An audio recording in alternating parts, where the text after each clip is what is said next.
If you want to free up space on Samsung Galaxy Z Flip 8, what you need to do is you need to go to Settings. Now over here in Settings, we can proceed to Device Care over here, and you should be able to find the storage option. So this is where we can go.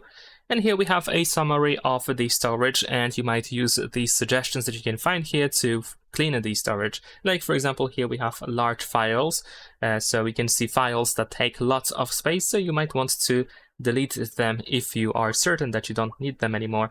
We can also find duplicate files, so the phone might be able to detect some files that are pretty much the same file, so you can decide to remove one of them to, of course, get some space back. And of course, if you have sent something to trash, if you deleted something, then most likely it is going to be in the trash for 30 days. And during that time, still these files, all this data, still occupies some space, so you might want to delete them permanently by going to trash. And besides that, here we have some additional options, additional suggestions that you might want to use. Like for example, we have old media files, so of course you can take a look at them and you can decide if you want to keep them or not. Of course, you don't really have to delete everything that you have in here. It's up to you. After all, what can you remove? And there we go. Over here we also have other app data. So you might want to check the list of these apps over here and decide if there's anything that you probably don't need anymore. Maybe if you don't use some of these apps, then they might appear over here, so you can consider uninstalling them. Besides that, if you tap on this arrow here, where we have the internal storage, but on the right side, then you should be able to find more details about how much space is taken by specific data type.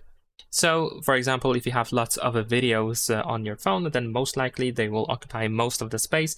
So what you can do is you can tap on the videos category in this example, and then you can review all your files that you have over here, and you can decide if you want to keep them or if you can actually remove them from your phone.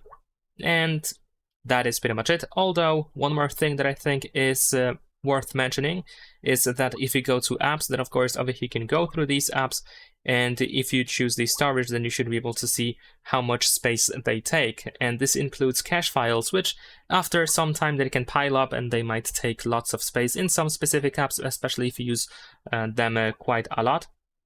But you should also be able to, let me actually go back here, you should also be able to go to the filter and sort, and then over here you can sort by size, so you might want to choose that instead to see if there's anything that takes lots of space that you maybe not need anymore. Over here at the bottom we can clear cache and clear data. Of course, clearing data removes any personal data that you may have stored, like for example your settings, your accounts, and so on and so forth. So of course you want to be careful with that, but clearing cache usually is pretty safe to do. So you might want to clear cache for some of these apps. And that's pretty much it. Leave a like and subscribe.